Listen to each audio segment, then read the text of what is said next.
A treta do prédio que desabou na madrugada de hoje, lá em São Paulo, na minha opinião, é uma situação clássica do se correr o bicho pega, se ficar o bicho come. Quando você dá uma olhada na situação, era praticamente inevitável que uma tragédia acabasse acontecendo. Antes de começar o vídeo, eu quero lembrar que como o evento acabou de acontecer, né, foi há algumas horas, é possível que algumas das informações que eu coletei aqui ao redor da internet em sites de notícias sejam revisadas no futuro. É muito comum que as primeiras notícias que saem de um evento não são perfeitamente corretas, alguns ajustes são feitos, os números mudam, esse tipo de coisa. Mas tendo isso em consideração, o que se sabe no momento sobre o prédio que desabou em São Paulo é o seguinte: o prédio era o edifício Wilton Paes de Almeida, que ficava no Largo do Paissandu, no centro de São Paulo. Ele estava desabitado e ele pertencia ao governo. Por esse prédio já passaram a sede do INSS e até da Polícia Federal. O incêndio teria começado no 5º andar e, de acordo com uma testemunha, pelo menos uma testemunha, diz que começou por causa de uma briga de casal. Agora, por que uma briga de casal resulta em um incêndio? Isso se dá, em boa parte, por causa do estado do prédio, que estava abandonado, sem manutenção, sem qualquer tipo de reforma, sem qualquer tipo de supervisão. Para você ter uma noção da situação, os moradores usavam os fossos dos elevadores, os elevadores já tinham sido removidos, eles usavam os fossos dos elevadores como depósito de lixo. Boa parte desse lixo era material inflamável, madeira, papel, papelão, esse tipo de coisa. Então, num prédio que está basicamente abandonado pelos proprietários, com pessoas morando de forma irregular e com áreas do prédio que não foram projetadas para aquilo, sendo usadas para acúmulo de material inflamável, né? Como eu falei, infelizmente era praticamente uma questão de tempo até que algo assim acabasse acontecendo. De acordo com a prefeitura, 400 pessoas afirmavam morar lá num cadastro que eles fizeram recentemente, dava em torno de 100 famílias. E 25% dessa população que habitava aquele prédio abandonado era de estrangeiros. O prédio havia sido colocado em leilão em 2015, mas obviamente até agora não havia sido vendido. E eu acho que o mais agravante da história, dois supostos organizadores de movimentos sociais que meio que facilitavam para pessoas morarem lá dentro, fugiram do local assim que aconteceu o incêndio, né? Saíram informações agora de que eles cobravam aluguel para as pessoas que moravam lá, ou seja, estavam cobrando aluguel de uma propriedade que não pertencia a eles. Em alguns casos até R$400, pelo que eu li na internet, em sites de notícias. Esse valor variava de acordo com o número de pessoas da família que moravam no local.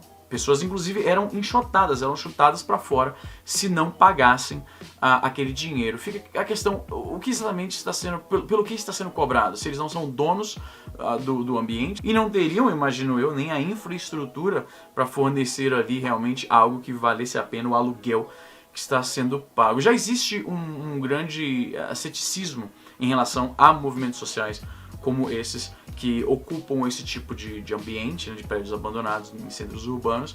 Então, saber que não apenas se cobra aluguel das pessoas ali que precisam de ajuda, que não tem onde morar, mas também numa situação de perigo, uma tragédia potencial que acabou, né, ocasionando um desabamento, os primeiros a fugirem são os coordenadores. É, como eu falei no começo, uma situação extremamente complicada, porque não... Primeiro, eu não quero culpar apenas o Estado, porque existem também casos de prédios que pertencem a entidades privadas que ficam no mesmo estado de desocupação, né, de abandono. Só que, no caso de uma propriedade privada, existe, pelo menos em muitos casos, o incentivo financeiro para que se reabilite aquela construção e se coloque ali um comércio, se construa outra coisa no lugar, qualquer coisa do tipo. Quando o prédio pertence ao governo, a gente sabe que a inatividade, a inércia, a má vontade estatal é mais condizente com aquilo. Você vai para um ponto comercial, quando o ponto comercial fecha, o dono daquela parada tenta passar para frente, tenta alugar para outro o mais rápido possível. Esse mesmo interesse às vezes não acontece quando o prédio é estatal. Então, só para deixar claro, eu não estou dizendo que isso acontece quando o prédio é público. Tá? Mas, a meu ver, existe um interesse mais imediato da iniciativa privada de recolocar aquela propriedade no mercado, quando o mesmo não ocorre quando o prédio é estatal. Então, olha a merda, o prédio do governo foi abandonado, deixado ao completo descaso, eles não foram capazes nem mesmo de manter a segurança ali, porque quando o prédio, se você tem um prédio o prédio é seu, você é o responsável por ele, e pessoas moram ali de forma indevida, se alguma merda acontecer, a responsabilidade é sua, querendo ou não. E sim, é errado tomar ali propriedade ali, né, que não é sua, e ficar morando ali. É erradíssimo estar cobrando de pessoas que estão em um estado vulnerável, pessoas marginalizadas, né? Isso tudo é errado, mas também existe uma responsabilidade do dono daquele lugar de mantê-lo de forma segura, né? Não que, pelo menos uma responsabilidade legal, porque se uma merda acontece, eles serão responsabilizados legalmente. Então, existe um interesse, deveria existir, do dono da propriedade de manter pessoas fora, porque se der merda, a culpa vai cair a casa para eles. Nesse caso, infelizmente, foi um caso literal. Então, o governo deixou a parada abandonada, não tomou as providências necessárias para deixar, né, para manter pessoas longe ali, pessoas começaram a morar ali dentro. Um quarto dessas pessoas que são estrangeiras, então nem brasileiros são, para você ter uma noção da bagunça que estava o negócio. Eu vou supor aqui que nem autorização para morar no Brasil os caras tinham, não que isso os torne mais culpados, mas é só para ilustrar o grau da bagunça, porque alguém que mora num prédio abandonado, eu não suponho que essa é a pessoa que passou por todos os trâmites de imigração. Então, você tem pessoas que estão abusando do estado de necessidade dessas pessoas e cobrando aluguel de o que são essencialmente moradores de rua que tomaram um prédio que não pertence a ele. Aí fica aquela situação, se o governo fala, caramba, mano, olha o nível que a parada chegou, a gente vai ter que tirar essas pessoas daí, porque o prédio está abandonado há muitos anos, e se acontecer alguma coisa vai morrer gente aí. O governo não pode nem botar essas pessoas pra fora, porque aí a galera dos movimentos sociais vai ver isso apenas com a má vontade de dizer, olha aí, estão querendo enxotar morador de rua, os caras já não tem pra onde correr, o governo vai e tá ainda lascando ainda mais com a vida deles. É o que se pode fazer, não pode colocar pra fora as pessoas que estão morando ali indevidamente, não pode penalizar as pessoas organizadores, né, os coordenadores dos movimentos sociais, por estarem essencialmente extorquindo as pessoas que estão ocupando um prédio abandonado. Se o prédio não pertence a eles, você está cobrando aluguel mediante a ameaça de chutar pra fora quem tá morando lá, isso aí você está extorquindo os caras. Então não pode penalizar os coordenadores por estarem extorquindo pessoas necessitadas, porque aí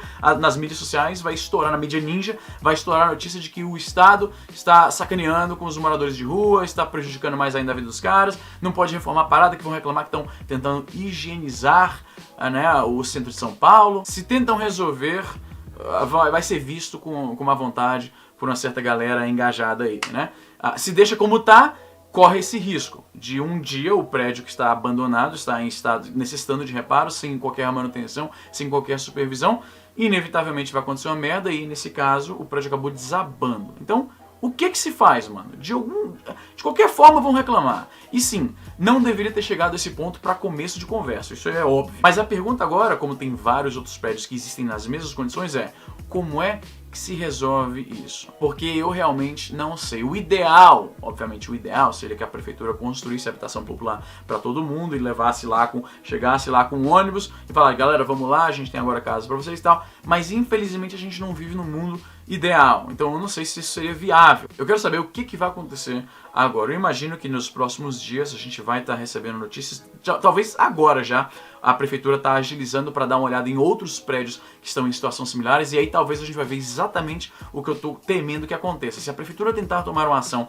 e falar, gente, tem que sair daqui, olha o que aconteceu no Hilton Paz de Almeida, isso pode acontecer aqui, vamos sair daqui, vamos para outro lugar, eu tenho quase certeza que mesmo com o desabamento lá do Largo do Paissandu tendo acontecido hoje mesmo, as pessoas não vão aceitar isso como uma justificativa para desabrigar as pessoas que estão ocupando esses prédios abandonados. Então, realmente, eu não sei qual seria a solução aqui. Mas qual é a sua opinião em relação a isso? Eu tenho pessoas de ideologias diferentes, de filosofias diferentes que acompanham aqui o meu canal, então eu sei que vai ter gente falando assim, Easy, esses caras estão habitando um lugar que não pertence a eles, então eles estão errados já de começo, então fazer o quê?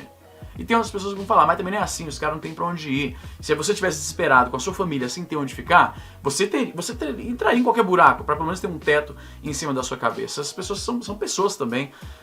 O governo tem uma certa obrigação com essa galera, então como é que fica? A gente consegue achar um meio termo aqui em relação a isso? Vamos ver aqui nos comentários, não sei, porque a discussão em relação a esse prédio que desabou nas redes sociais hoje tava um chorume absurdo. Então vamos ver se pelo menos os comentaristas aqui do canal tem um nível um pouco melhor. E é isso aí, gente, vou ficando por aqui. Se você gosta do canal, como sempre, se inscreve, clica no sininho, porque o YouTube nunca avisa ninguém quando tem vídeo novo. Deixa um comentário aí e até a próxima.